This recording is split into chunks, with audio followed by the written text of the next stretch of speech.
ईश्वर की व्यापकता को बताते हुए कवि ने कहा है कि जब मैं था तब हरि नहीं, अब हरि है मैं नाई, प्रेम गली अति साकरी जामे दोनों समाए। इसका अर्थ है कि ज्ञानी कहते हैं कि जब मैं भगवान को यानी उस शक्ति को खोजने में निकला जो इस दुनिया को सुचारू रूप से चला रही है, तब मैं अकेला ही था। जब वह मुझे मिला तो मैं दो हो जाने चाहिए थे, पर एक ही रहा। मतलब यह मेरे अंदर ही था जो प्रकट हो गया। हम भूल जाते हैं कि हमारा यह शरीर भगवान से अलग नहीं है। उसको आप अलग समझ सकते हो तो समझो। जब किसी शरीर में ईश्वर तत्व यानी सांस के साथ बाहर चला जाता है तो यह शरीर पूरा पहले जैसा हमारे पास होता है, पर पूर्व जैसी कोई चीज इसमें नहीं होती। अर्थात जब तक परम शक्ति इसमें थी तब तक ये था। अब वह प्राण तत्व ही जो अदृश्य है, कहना सही हो सकता है कि हम और वो दो नहीं है। अगर एकाग्रता से महसूस करेंगे तो समझ में आ जाएगा कि हमारा शरीर और मैं वह ही हैं, यानी एक ही हैं।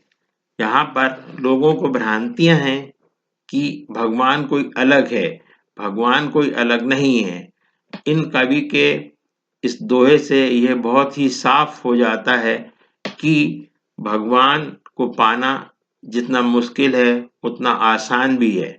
आसान इसलिए कि आप अगर एकाग्रचित होकर उस भगवान की खोज में निकल जाएंगे तो आगे जाके आप खुद देखेंगे कि आप धीरे धीरे मिटने लगे और खुद ही ऐसा लगने लगेगा कि आपके अंदर ही भगवान प्रकट होने लगे। यहाँ पर यह बताना मैं बहुत जरूरी समझता हूँ कि प्रेम रूपी गली जो भगवान समझा रहे हैं, भगवान और मनुष्य में जो अंतर बता रहे हैं, वो इतना सकरा है, इतना छोटा है कि जब भक्त होता है तो भगवान की भक्ति करता है, उस समय वो केवल भक्त होता है। पर जब भगवान की भक्ति उसको मिल जाती है तो फिर भक्त मिट जाता है और केवल भगवान रह जाता है। यहाँ पर हम यह कह सकते हैं कि भगवान हर एक मनुष्य के कण कण में व्याप्त है। इस दुनिया की हर चीज में भगवान है। वो प्रकृति जो उसने बनाई, इस प्रकृति में जो भी चीजें आप देखते हैं, हर चीज उसका एक अंश है। और कहा भी गया है कि ईश्वर अंश जीव अविनाशी। ऐसा कोई तत्व नहीं, ऐसी कोई चीज नहीं जहां उसका वास न हो। कई चीजें हमें फलती फूलती दिखाई देती हैं।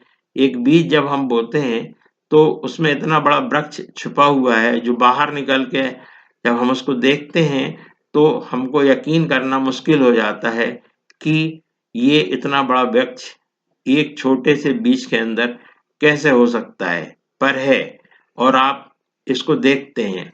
उसी तरह से उस छोटे से बीज में जो आप पूरा पेड़ नहीं देख सकते, उसी तरह से एक छोटे पैदा हुए बच्चे के अंदर की प्रतिभाओं को आप नहीं देख सकते। वह पूरा का पूरा ईश्वर का अंश है। यहाँ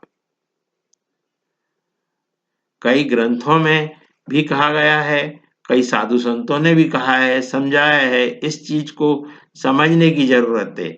आप चारों तरफ भटकते रहते हैं जैसे कस्तूरी का मृग, जो उसकी नाभि में कस्तूरी होती है, उसके सुगंध के लिए चारों ओर घूमता रहता है और सोचता है कि ये सुगंध कहीं और से आ रही है, जबकि सुगंध उसके अंदर ही है।